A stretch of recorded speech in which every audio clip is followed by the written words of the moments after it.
Welcome to Hacking Your ADHD. I'm your host, William Kerb, and I have ADHD. On this podcast, I dig into the tools, tactics, and best practices to help you work with your ADHD brain. Hey team, this week I'm talking with Vanessa Gorelkin, a seasoned occupational therapist and ADHD coach who's been working in the field for nearly 30 years. She holds a Bachelor of Arts degree from Brandeis University and a master's degree in Occupational Therapy from New York University. She specializes in executive function strategies, emotional regulation, and anxiety management. And she brings a unique perspective to helping adults with ADHD navigate their day-to-day lives. In this episode, we talk about why people with ADHD struggle with even the things that they want to do, how anxiety and executive dysfunction team up to make life extra frustrating, and why strategies that work for a while can end up stopping to work. We also dig into emotional regulation, how to break down tasks so they actually feel doable, and why giving yourself a crisis plan before you need it can make such a huge difference. If you'd like to follow along on the show notes page, you can find that at hackingyouradhd.com/215.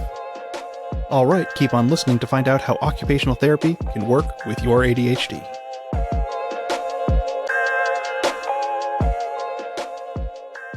All right. Well, it's a pleasure to have you on the podcast. And I was kind of thinking one of the best places to start here would be kind of talking about what occupational therapy is, because a lot of people, I imagine, don't have a great idea of what occupational therapy is. They kind of hear that and they go, that's work therapy. And that's clearly not what it is. So occupational therapy really has an unfortunate name, kind of like ADHD, Yeah.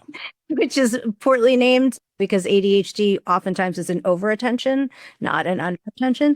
But occupational therapy, occupation refers to what you do in a day and in your life. So occupational therapy is about living your life to the fullest. So you will find occupational therapists working all the way from the neonatal intensive care unit to a nursing home with somebody in the later stages of life, even in hospice. And the running theme for occupational therapists is that we help people to adapt to their circumstances, whatever those may be. And it may be habilitation or rehabilitation. I've had my kids go through some occupational therapy for ADHD. Is that something that's more of a focus for kids, or is it something that you see a lot more all ages coming in for? Well, I specialize in working with adults with ADHD, anxiety, emotion regulation issues. But I would say from the feedback that I've gotten and the trainings where I have learned how to do what I am doing, that ADHD treatment for adults is a much more emerging area of practice for occupational therapists. I would love to say in any state or any country where people are listening, oh, you could just go to your local occupational therapist as an adult with ADHD and somebody will be able to help you. We're not there yet, because I think occupational therapists as a profession have not necessarily realized that our expertise really matches the needs of adults with ADHD. But as you said, I think people often are quite familiar with ADHD if they have children or nieces or nephews or grandchildren who have been through school-based occupational therapy. That is very commonly seen for handwriting, for behavior issues, for fidgeting, with all things that people tend to complain about children with ADHD and want to fix. And I find that both helpful, but also unfortunate, since people with ADHD are not broken. They just are different and need to be helped differently to succeed. Yeah, there's absolutely this idea that we see with people being like, okay, we're going to fix the ADHD. And I mean, I think that leads to a lot of masking and other negative consequences, but there are good aspects of like being able to sit still and listen and learn some of the, like skills that you would learn through those kinds of things, with how long you can keep your attention, how well you can like frustration tolerance, that kind of stuff, which is very important. But yeah, it is also so focused on how you're affecting others rather than how you are affecting yourself. Yeah, I'm a listener of your podcast because I myself do not have ADHD. So oftentimes I will listen to ADHD podcasts so that I can hear from people who have ADHD, not only in my practice, but get like a wider view of what people say about their ADHD. I think that while we don't need to fix people with ADHD, I think teaching people with ADHD how to adapt to more neurotypical environments is extremely helpful. And of course, I think medication for ADHD, the research shows that it really is quite helpful for people to take medication for ADHD. Though I often have people in my practice who prefer to not have medication. And these are choices that people are absolutely entitled to make when they're adults. But when they're children, they don't have those choices. And also, I wanted to highlight the fact that I heard on your show and agree, and have said in my own career, that children with ADHD suffer so much criticism in their childhood. They're called lazy. They're told, why don't you just do this? Why don't you just sit still? Why don't you just anything? And those are the 2 4-letter words in my practice that I really will kind of call out. People can say anything they want when I'm working with them. But when someone calls themselves lazy, I will definitely have a nice little chat with them about how I think that that is something that we really don't want to be saying about ourselves at all. It's not helpful in any way, and it probably comes deeply from a childhood of being called lazy. And why don't you just, JUST, is one of the worst things you could say to anyone who's having any problem. But for somebody with ADHD, they can't just. That's why they're not doing it. And that's what's hard. And that's where somebody with occupational therapy experience can help break tasks into smaller pieces, can understand the background biopsychosocial issues that go into why a person has trouble waking up in the morning, why a person has trouble getting out of bed, what's wrong that is interfering with brushing your teeth. Or why do you have trouble not having outbursts, so to speak, in classes? And how do you handle those things? I think those are 2 great words to really slow down and examine. Like whenever I have that in my own personal language, I'm just like, okay, but if you're saying that, go beyond that. Okay, why can't I just do this? Oh, actually go from non-judgment to why can't I do that? What is keeping me from doing that? And then it's like, oh, that opens up a world of possibilities of things I can do. Absolutely. And I really like that idea, because when you are saying, or someone else is saying to you, why don't you just, let's talk about getting out of bed. There are many steps to getting out of bed that may become very difficult for somebody who has trouble getting out of bed in the morning, not to mention the emotional load of whatever is going to be happening during the day. But an occupational therapist could literally help somebody break those steps into very small parts. I had somebody in my practice quite some time ago who part of their morning routine was get out of bed and take medication, have breakfast. And we worked on sequencing what to do when, how to arrange it for success every day. And we wound up with a solution that looked something like, we put their favorite crackers by their bedside and water and their medication where they could see them very clearly. We had them wake up and immediately start with eating. I know crackers and bed usually don't go together, but this was like, we've got to find what's going to go in your mouth, because this person's appetite was really affected by their ADHD. So we wanted to get something nutritional into them so they wouldn't be nauseous with their ADHD medication. And then they would go through the steps that we planned out so they could get sitting up, taking their medication, eating a little something, and get their day started effectively so they wouldn't miss their college classes. I see a lot of college students and university students. Yeah. I can also feel that there's probably a lot of having to deal with people talking about what they should be able to, like when they're like, oh, I should just be able to get out of bed. And then that level of judgment that you have on yourself, like, I should be able to do this, but also like having to step back. Okay, if I can't, what can I do? Yeah. Well, should is probably like the 6-letter word that I ought to say, let's stop and examine that. As you said, I really like that language of let's examine how we're thinking about ourselves and talking about ourselves. Originally, the idea of like shoulding yourself to death comes from cognitive behavioral therapy, which I've studied, but it's actually not my favorite technique alone. Thought errors are great to examine, things like all or nothing thinking, blaming, guilting, generalization, personalization. So when you're blaming and guilting yourself and saying, I should do this and I should do that, it's very good to hear yourself. And that's usually where I start with my clients in my practice, I'll say, like, do you hear the words you're saying about yourself? I should have done this. I didn't do that. I'm a failure, all of those things and assumptions and black and white thinking. If you get one thing wrong, you're always wrong. If you get late one time, you're always late. Always is a big one too. And so, yeah, I think that looking at the way that you talk about yourself from the perspective of cognitive behavioral therapy and trying to change thought distortions is a really good idea. But my beef with cognitive behavioral therapy, which is that the notion is that thoughts come before feelings in cognitive behavioral therapy. So you think something like, I was late, and I should have gotten out of bed on time, and now I failed that test because I didn't get to school and I should have known better, kind of thing. And so those are the thoughts that lead you to feel depression and anxiety, right? But oftentimes, and especially in people with ADHD, as I've found, and people with generalized anxiety, OCD, things like that, the feeling comes before a thought even happens. And oftentimes we attach a thought to a feeling. So heart starts pounding, stomach is aching, or you're sweating. And then your mind is like, oh, I must be upset about something. And then could even sort of attach a feeling or a memory or even like a past trauma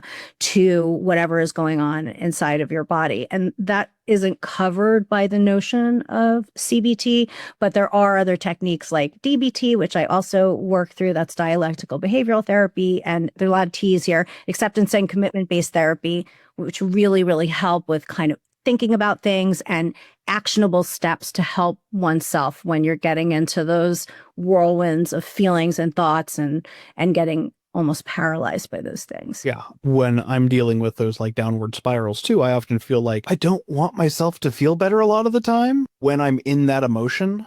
And so it is hard to think my way out of it. Say more about that. I'm very curious about what you're saying. So like something happened where I was very upset. I want to feel justified in that feeling of being upset. And so my mind will come to justifications for why I should be upset and why I shouldn't try and make myself not upset. Like why I shouldn't try and see the other person's point of view, why I shouldn't do things that I cognitively know would make the situation better. Like if my kids did something that, was like made me mad, I want to be mad then. And it's like, I want to be justified in being mad. I don't want to think my way through of like, oh, well, they're kids and they weren't doing that on purpose. And, they weren't trying to make me mad. And, because it'll be like, yeah, it's okay for me to be mad. And it's just also sometimes I'm like, okay, I need to slow down and like calm myself more from the feeling of being mad than trying to think my way out of it. Mm-hmm. Wow, that was so interesting. And I want to bring up another therapeutic method that I've been trained in that I think is terrific to sort of address what you're saying. And that's internal family systems. I just heard you and a bunch of different parts of you have a conversation. And I wonder if the listeners heard it as well. It was sort of like a manager part of you and yourself having a conversation. So a manager part saying, hey, you really need to get going about this. You can't like stay too focused on the feeling and what have you. And then the self in you is sort of having some really rational, wise thoughts. And then there's also probably an exiled piece. I know I'm kind of talking a little bit of IFS jargon. We could talk a little bit about it. Like the part of you that's actually really holding the feeling of whatever it is that upset you in the first place. And it's trying to fight to get up there. And it's saying, hey, respect me. I want to be heard. I'm just pissed off at my kid right now. And this reminds me of something from my childhood or something that happened a year ago. And I want to have a feeling. And so all of those parts are valid. And it's one of the things that I do in my practice is help people identify the parts of their personality, which are very normal, and how they may be having conversations and making it okay to have that conversation internally and hear that and honor all the different parts of you as they're all trying to help yourself like have a good life. Yeah. And sometimes if I'm going through like some sort of depressive episode, which is in retrospect incredibly frustrating, that I'm like, not only did I know that I was in a bad place, I knew the things that could get me out and I chose not to do them on purpose, knowing that I would stay there because my brain at the time was like, this is where you deserve to be. This is where you want to be.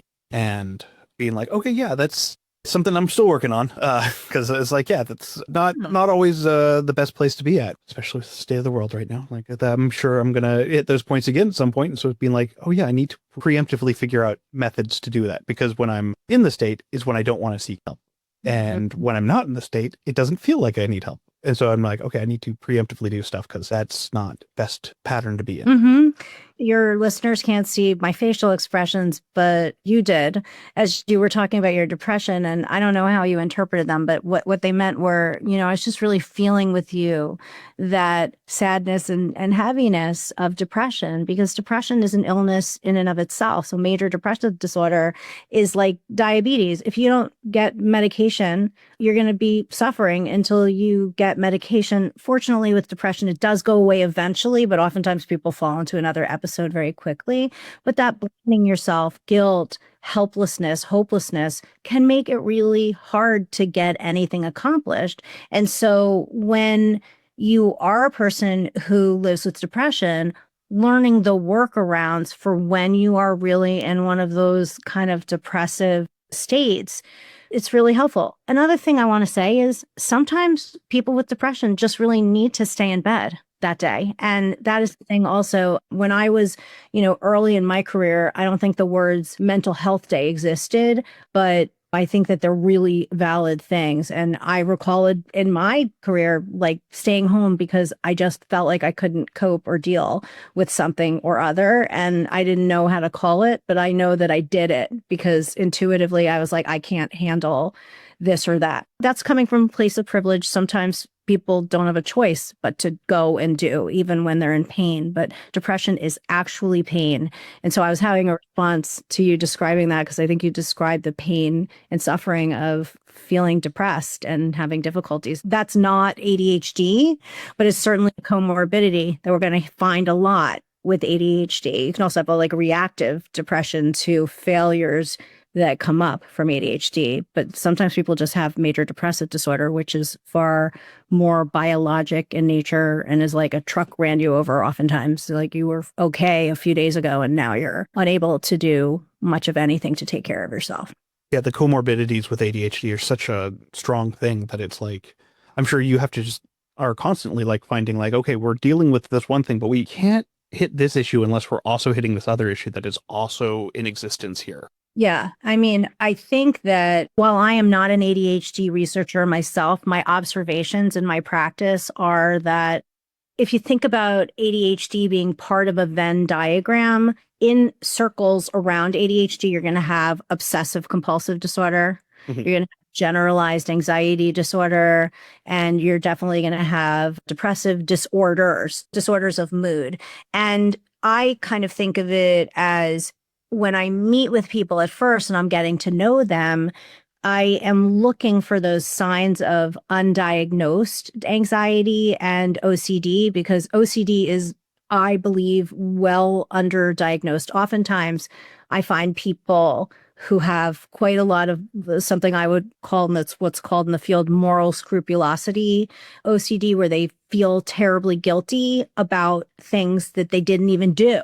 Or they're worried and they think that they did something and they're not sure if they did it or they caused it. And this really causes a lot of distracting thoughts. It's not with everybody, but yeah, I think as an occupational therapist with training in both mental health and physical health, these are things that an occupational therapist can find and say, hey, let's talk to somebody in psychiatry to see if we can get a proper diagnosis that includes perhaps other things that might have been missed here. And just with thinking about OCD and anxiety, is it just kind of an offshoot of anxiety? No, it's kind of different. It is related. It's a tough question. And while I'm not an expert in the latest DSM, OCD has come in and out of the Diagnostic and Statistical Manual. It's closer to anxiety and then placed further away and specialized. So I don't want to confuse your audience. OCD definitely is related to anxiety, no matter where we put it in a recipe book of psychiatric disorders. And I think saying is the experience of OCD is about anxiety. And I absolutely agree with you. So if you're washing your hands, flipping a light switch, or even going around and around in circles in your head about how you didn't do this thing and why didn't you do this thing, those things can be clinically significant enough to be OCD. But in and of themselves, if you check your oven once or twice leaving the house because you're not sure as a person with ADHD, if you turned off the oven, that's not OCD. But if you can't leave your house because you have a ritual that is so long to ensure you turned off the oven, that is diagnostically a problem that is likely to be OCD. And by the way, I don't want to be diagnosing anybody, but obsessive checking or fixing or even obsessively thinking something repeatedly to keep yourself safe, those things are worth an evaluation. Mm-hmm. Definitely worth thinking about because of the importance of actually identifying OCD and how it is so differently treated than ADHD. I had a friend that was dealing with this and he was like, yeah, with ADHD, you often are, just greasing the groove, going along, making this your process easier. And with OCD, if you make the process easier, you are entrenching those behaviors. Yeah. I think what you are saying might be well exemplified by leaving the house, like what we're talking about. Like a person with ADHD may need a ritual of things, so to speak, to leave the house. But if that ritual isn't totally done exactly the same way each time, a person with ADHD may be a little thrown off, but they're not going to spend the rest of the day outside of their house thinking maybe their mother is going to die because they didn't flip the light switch 8 times or they didn't wipe their shoes in a certain way. So those two things can be separate. They can look very similar, but it sometimes depends on the motivation for the ritual, if you will. I think we're talking about rituals and compulsions. That's probably the wording we should use. So people with ADHD do well having routines and rituals for certain things. But when the ritual becomes the primary reason you're doing something and not to get to something else, we're having a problem and we need to think about that. Yeah. Because there's nothing wrong with a routine and a schedule and a plan. I mean, if I said that was bad as an ADHD therapist, I need to quit my job. Yeah. It's like, oh yeah, these rituals and routines absolutely make my life so much easier when I'm like, okay, I'm just following this. But then the ability to modify and be okay when things are not going as planned is what really kind of changes things. Yeah. And, it's not necessarily OCD either if things don't go as planned for somebody with ADHD. I know we're sort of getting into complex matters here. And oftentimes these things meld together in one big octopus of problems. One of the diagnostic principles where you can separate out ADHD and anxiety from themselves is you have somebody with ADHD who becomes incredibly anxious around getting to an appointment on time or leaving the house or getting up or turning off the oven, right? But once they're out of the house and they're doing their thing, they're in school, whatever, they feel great. They're not anxious. They're fine. They're having fun with their friends. That's not anxiety. That's ADHD-based fear of really not having a good performance. It feels like anxiety, but it's not like an anxiety disorder because an anxiety disorder is all that stuff that I just said. And then you go to school and you're anxious because the teacher looked at you funny and the kids may not like you. That's RSD that I'm talking about. Or that you think that there's going to be a bomb going off, which again, now we have different problems that are in the world. When we think about diagnosing, we want to consider all of these different issues. And oftentimes I'm really kind of upset by the list of diagnoses people come to my office with, because I'm just really, doctor, could you kind of, it's up to them, but they come in and they sort of look like a bunch of diagnoses and people will even rattle them off. I have ADHD, I have bipolar 2, I have generalized anxiety disorder, OCD. I'm like, okay, well, can we help you simplify that what's really difficult here for you is selective attention in your life and that you are anxious about things that cause you to ritualize things in a way that doesn't function for you or what have you. Not to doubt the diagnosis, but just to say a list of 25,000 diagnoses starts being kind of redundant and difficult for anybody. And it makes the person into a professional patient, which we definitely don't want them to feel like. Mm-hmm. Yeah. And there's so much overlap between all these things, especially with things like executive function, which is so nebulous that can be hard. Yeah. And executive function is a huge issue with all people with ADHD, but in my practice in particular for adulting, if you will, that's the social media thing. So when people with ADHD feel like I don't know how to adult right. It's usually they're saying, I don't know how to get my executive functional skills together in a way that are going to work. And I feel really challenged about putting things together in a multi-step way. And I don't know how to respond to the environment effectively when it's going wrong. I'm thinking of a funny thing that my son always does to me. My son has ADHD and he permits me to say that because he's 20.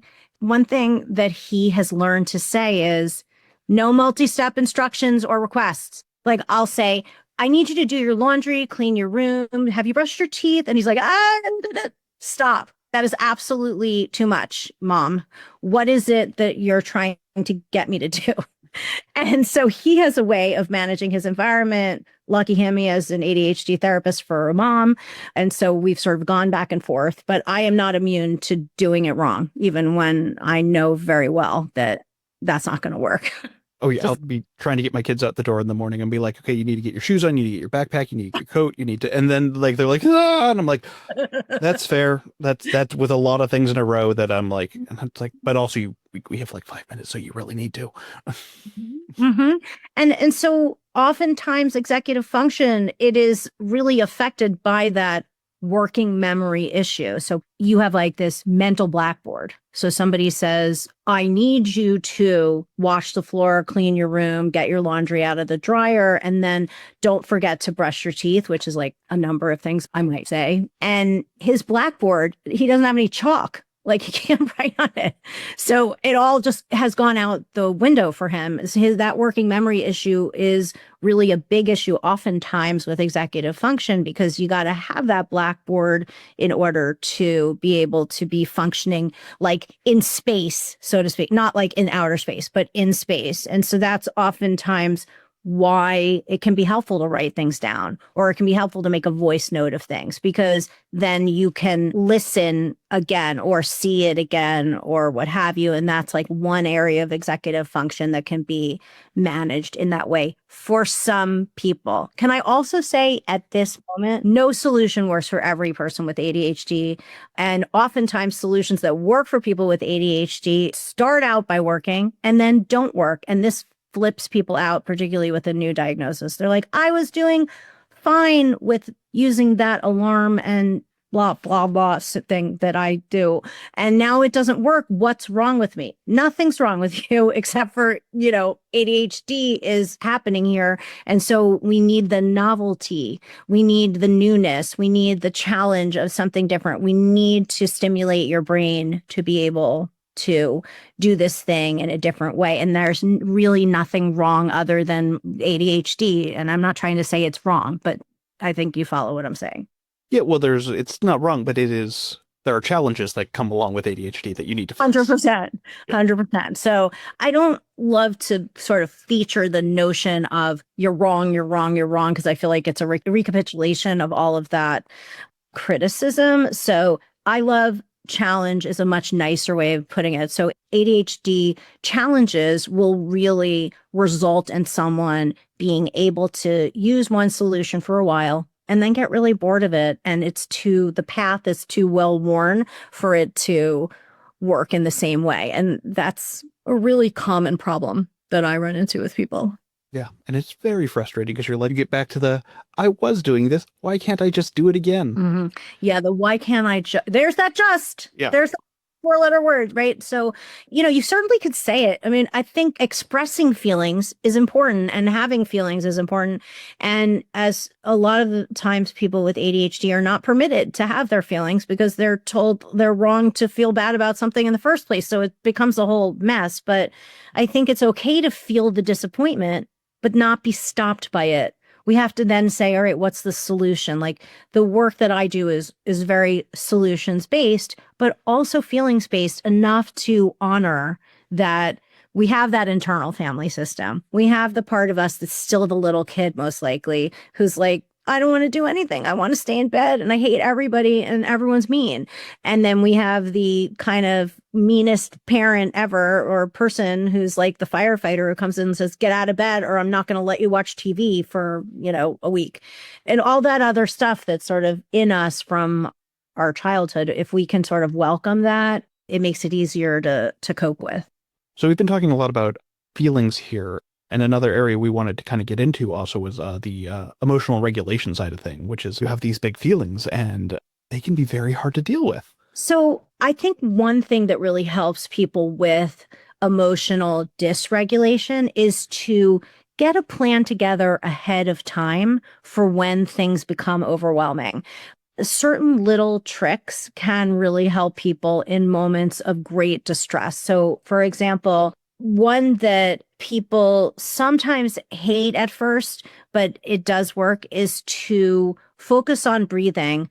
But that I'm not a fan of take a deep breath. Like everyone says that, right? And it's just like, oh, shut up. Like it just immediately people want to say, be quiet. I know I'm supposed to breathe, right? But what I will do is I'll teach people box breathing, which really focuses on the exhale and lengthening the exhale. So trying to get the vagus nerve, teaching people little vagus nerve tricks, because the vagus nerve goes all the way from the top of our head into our gut. And so if we can figure out ways to tell ourselves that things are safe when they become unsafe, because that's where that dysregulation comes from, tell our body that we're safe, then our mind can kick in and be like, okay, I can be safe here. So the deep breathing, no, but the long exhale, the box breathing being breathing in for, let's say, it's usually breathing in for 4, holding for 7, and then exhaling for 8 counts,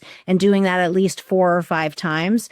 That will lower your heart rate, whether or not you want it to. That's like a parasympathetic rest and digest response. So that's one. Another one is using the diving response. You can get an ice pack if if you're a person who's at school or work and you can't just go and wash your face with cold water or stick your face in a bowl of ice cubes in cold water, which is very effective, or jump in an extremely cold shower or take a cold plunge. Don't people love that? I wonder if those people who love that the most are people who have emotion regulation issues. I did do a polar plunge this year. You did? And how did you like it? Well, I have done it for like a decade now, and my children are like, what are you doing? Why would you do this? But my wife and I are like, this is so much fun. It's like rejuvenating and awful at first and then not. Right. So what does it feel like if you can return to it? Like, what does it feel like when you get out of that cold? If you can sort of get to that moment right out of the cold, can you think of it feels like refreshing in that like my brain is clear for now, which I think is like also like your body's going, I am being attacked. I am a very bad situation. I need to think now. I can't be thinking about future. I can't be thinking of past. I need to be thinking now. Now in this. Yeah. This is it. All I am. Mm-hmm. So yeah, it kind of gives like, instant mindfulness. And then when I get out, I have like lingering effects of that where I'm like, oh yeah, I'm feeling now more than I usually do. And what kind of feelings? Is it feelings of calm and relaxation, or can it be also sort of big feelings, emotional feelings? Sometimes it can be big feelings, sometimes, but most of it, it's like kind of like, yeah, I'm here now and I feel good about what's going on, especially like warming up, like this feels nice. And I'm like, future problems seem very approachable. I'm like, I can think through what I need to do and I'm not worried about what's going on. A lot of the anxiety and worry that I would have is just not as present. Mm-hmm. It's intensely grounding is what you're saying, like in other words, at least the way I'm hearing you, because grounding is extremely helpful when you're feeling a sense of tremendous alarm and lack of safety. Grounding is as simple as bottom line grounding is getting on the ground. Like if you are so upset, and again, we have to choose our place. If you're in the middle of a grocery store and you're really upset, you can't do this. But if you're at your house, get down on the ground and lay down on the ground, like just lay out. That can help you. Or if you're in a place where you can't get away and you're literally trapped and there's nothing you can do and you don't want to feel like you're going to flip your lid, you could try like doing the 5 fingers thing. I don't know if anyone's ever told you that on your podcast, like 5 things you can hear, 4 things you can smell, 3 things you could taste, 2 things that like are a texture that's on your body, and then take 1 deep breath. And people find that immensely helpful, just because it, instead of your brain being all over the place, it for that few moments you're focused in on that grounding exercise. And so that's a little hack, if you will. I mean, it's not my favorite word, hack, but grounding exercises is another hack. So ice, puller plunge kind of stuff that you can either do in your home or you can actually go do puller plunge, boxed breathing, and grounding activities are quite helpful. And then my last one that I want to tell you is for people who get very big emotions and feel really intense and can do things to harm themselves or do harmful things like drugs they shouldn't do or binge eating or things like that. A good thing to do is to develop ahead of time a crisis plan. Maybe somebody to call, a favorite show, a weighted blanket, things to kind of soothe you in the moment. Because sometimes you can't slow down even enough when you're so upset. So having a crisis plan, I ask people to put them in their phone or in their wallet if they carry one. And then they can sort of turn to that if they need to, if they're feeling a lot of distress. Yeah. Because as I was saying earlier too, when you're in that emotion, it can be hard to get yourself to do the things that you want to do. And it's even harder to think through the process of what you need to do. Yes. And the last time you want to be developing a crisis plan is during your crisis. If you know you're a person who tends to get highly emotional, practicing these things that we're talking about right now ahead is really good because then you know what the feeling is and maybe you'll do one of them because that paralysis is part of a trauma response. Even if you aren't technically a victim of trauma response includes fight, flight, freeze, or fawn. And that's a freeze when you can't, as an ADHD person, do anything. Again, I'll bring up my son. I was talking to him this morning and I said, what's it like for you when you're having difficulty doing something or something like that? I don't know, because I've said, I'm going to be on this podcast today and I'm interested in sort of hearing your perspective again, because it's always helpful for me. And he said, Mom, sometimes I can't even do things I really, really want to do. Like I'm stuck on my bed and I want to play Minecraft and I can't get myself to do it. Or I can't remember that I wanted to do it. And I'm just kind of like stuck there in this ADHD haze. And sometimes it's like you're waiting it out or you do something that'll help you snap out of it. So having a kind of a plan for that can really be helpful. Yeah, absolutely. Yeah. I think that's one of the defining characteristics, I think, of ADHD. It's you have trouble doing things you don't want to do, but you also have trouble doing things you want to do. And that's really what kind of when we have that talk about laziness is not being able to do things you want to do is not laziness. That is so far from laziness. 100%.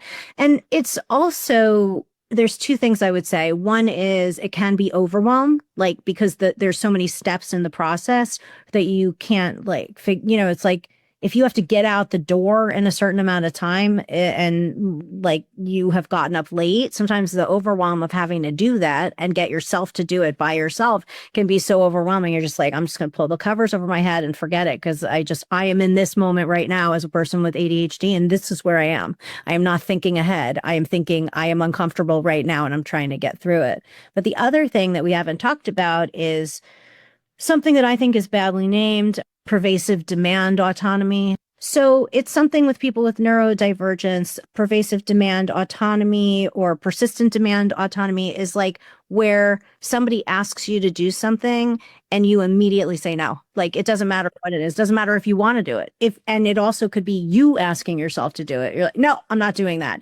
And it is common in people who have a lot of anxiety. It's common in people with neurodivergence because just the person talking to you and asking you to do something can begin the overwhelm and it's an anxiety response. And so the answer is no. And things like eating, changing clothes, showering, the basics of your activities of daily living can become very difficult. This is why it's difficult when raising children who have ADHD because they often have a touch of this pervasive demand autonomy. I feel like it's a very insulting way to put it, but let's call it anxious avoidance of activity. I prefer to put it like that. So it's there's too many steps, there's too many things to do, or I'm going to be uncomfortable doing it. And so I would rather just immediately say no. And then it turns into, when it's pathological, it turns into a thing where the parent or a spouse comes and says, do you want to do it? No. Do you want to go? No. And then that's it. And that can cause a lot of arguing and difficulty. But when you can tease it out and you can sort of figure out what's happening, you can get around it. Yeah, this sounds so much like why my wife and daughter have a lot of their fights, is my daughter getting home from school, my wife being like, hey, do you want to go do this thing that I think you would be fun? And my daughter being like, no, I don't want to do that. I just want to do nothing. Yeah. So what helps with that sort of thing, we'll call it anxious avoidance, because again, as I know I'm repeating myself, but I hate the name of that. But as a therapist, I think it's just very kind of like judgmental about the person who's having the issue rather than helpful. So if your daughter is having this sort of anxious avoidance response, trying declarative language rather than interrogatory language is a lot of big words. So like, I think we should go to the store rather than, would you like to go to the store? Would you like to eat ice cream? Would you like to do this or that? It's saying it in a declarative way, like we're going to the store when it's a parent. But my story will fit here. And that is to say, like, when my husband and I first were married, and I didn't know he had any of this going on, but I know he's anxiously avoidant. At this point, again, I have his permission to talk about him as well. Number one, giving somebody like that more time or a warning for the transition is super helpful. Right? So I'll say, hey, do you want to walk the dog? And my husband will be like, I can't do it right now. That always happens. And I'm like, I know. How long do you need until we can walk the dog? And then he'll give me, I can do it in 20 minutes. Okay, great. And then we're good.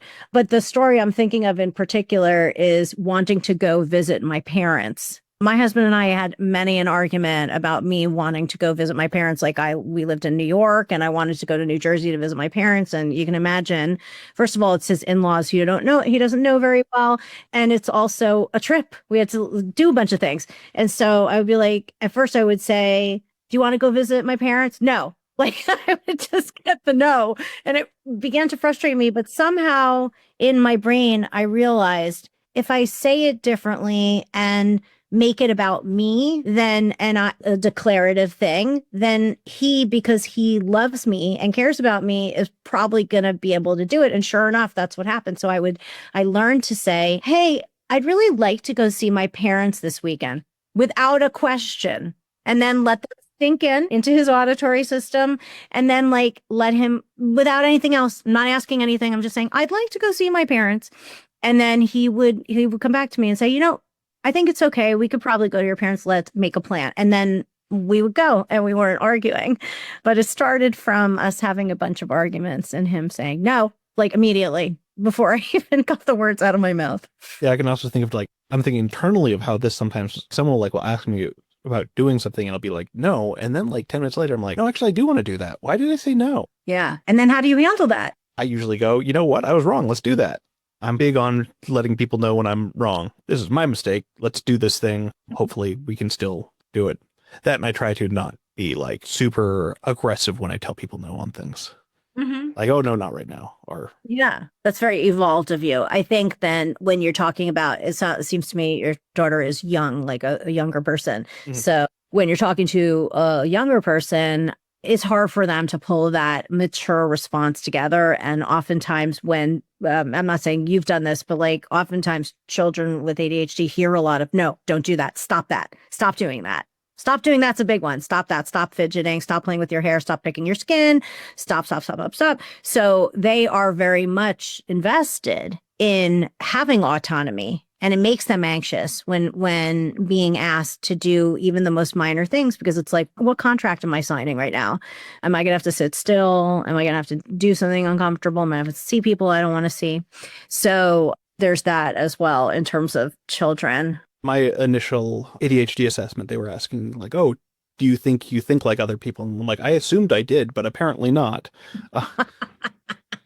Yeah, I think that is really common. I work oftentimes with a neuropsychologist in my state who sends me people that she has evaluated, and I read her diagnoses, and the information she gathers is amazing. I've often sent patients to her, and so I am one of the people she's asking, what are they like? What are the issues? So she gathers a lot of information, and it is incredible the way that people don't know that they have neurodivergence issues. And so the diagnosis in and of itself is such a validation. And also knowing that society can be really unfriendly when people are neurodivergent, and just being able to close that gap. Yeah, and having the proper labels rather than the colloquial labels that are not nearly as kind. Yeah, for sure. And having a reason, like, I will fully admit this, before I understood what was going on, my son he has like kind of longer hair.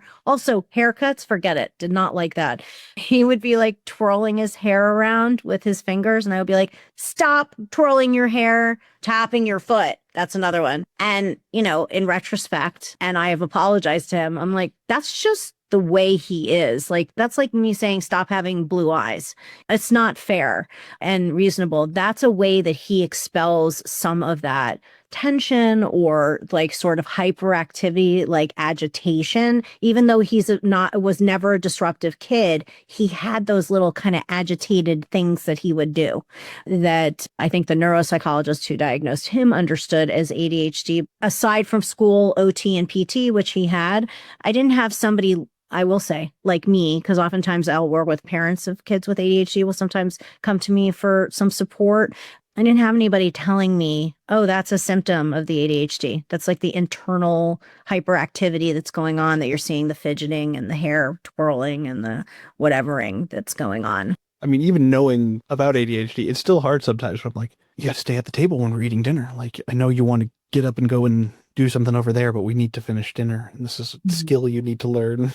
So that balance also is really important to think about. Like, sometimes it's better to really emphasize the skill because it's going to be something that's needed over and over again. And sometimes it's okay to just let it go, if it's not that important. But being able to sit long enough to get through an activity when it's important, or it's like a family related activity, I think is really a good thing for somebody with ADHD, because whether or not a person knows that they have ADHD and is dealing with their ADHD, the world is not built that way. And so there are some times where we really can't be accommodated, though we would like to be.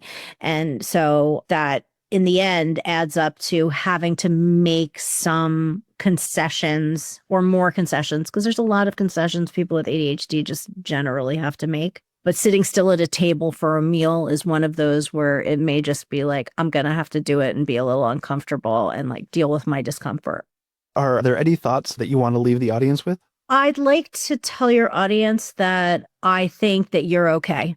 I think you're actually really great and fun and interesting as a person with ADHD. And while there are challenges living with ADHD, looking at yourself as a broken person is the last thing as an ADHD therapist and specialist, I would never want to see anyone think of themselves as broken. I think you can think of yourself as a work in progress if you've been having difficulties, but know that there are lots of people out there who understand you and can appreciate you. And the people who don't are probably just not your people. So hang in there. Thank you. Thanks for having me.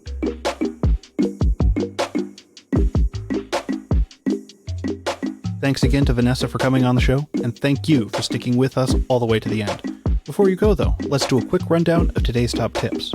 1. If something feels overwhelming, try breaking it down into micro steps. Even something like getting out of bed can be broken into sit up, put feet on the floor, and then stand up. In more practical ways, we can think of this as starting out as just opening the document you need to work on, adding the formatting, and then starting that first sentence. The idea is that you want to build up the momentum and then go with the flow. 2. Be mindful of language. Words like just and should can be damaging. Instead of, I should just wash the dishes, you could try to reframe it as, I could wash the dishes. And then also, if you need a little bit more, you can try asking yourself, what's making this difficult, and how can I work with it? 3. It's important to have a crisis plan ready before you need it. When emotional overwhelm hits, it's hard to think through what you need. You can pre-plan strategies like using a weighted blanket, watching a favorite show, or calling a friend, so that you don't have to figure it out in the moment when it's just so hard to figure those things out. Alright, that's it. Thanks for listening. I'd love to hear what you thought of this episode. Feel free to connect with me over at hackingyyouradhd.com/contact. If you'd like links or to read this episode's transcript, you can go to the show notes page at hackingyouradhd.com/215. And if you'd like even more Hacking Your ADHD, be sure to sign up for my newsletter, Any and All Distractions, which comes out every other week. In it, I give my best distractions for the week, be they what I'm reading, what I'm playing, or what I'm watching. I also give a few bits of actionable advice in each newsletter, although your mileage is going to vary there. If that sounds like something you're interested in, head over to hackingyouradhd.com/newsletter to sign up. I also wanted to let you know about our Patreon that I've been reworking. You can easily find that at hackingyouradhd.com/Patreon. I decided I want to go with a pay-what-you-want model, meaning that all the levels of the Patreon will receive all the same stuff. You can pay $0 or $2 or $10 and it's all the same. The only real difference coming from the roles that are assigned on the Hacking Your ADHD Discord, which reminds me that I also wanted to announce that we're now on Discord, which you can get access through on the Patreon, which again is pay what you want. So if you want to check out either the Patreon or the Discord, just go to hackingyouradhd.com/Patreon and sign up for whatever you want to. Also, don't forget to go subscribe to our YouTube channel, which you can find at youtube.com/@hackingyouradhd, and I'm also now on Blue Sky, again, @hackingyouradhd. And if you'd like to support the show, the best way to do so is to tell someone about this show, especially if you think a particular episode would resonate with them. Just click the share button on your podcast player. I'd really appreciate it. And now for your moment of dad. Why do bees have sticky hair? Because they use a honeycomb.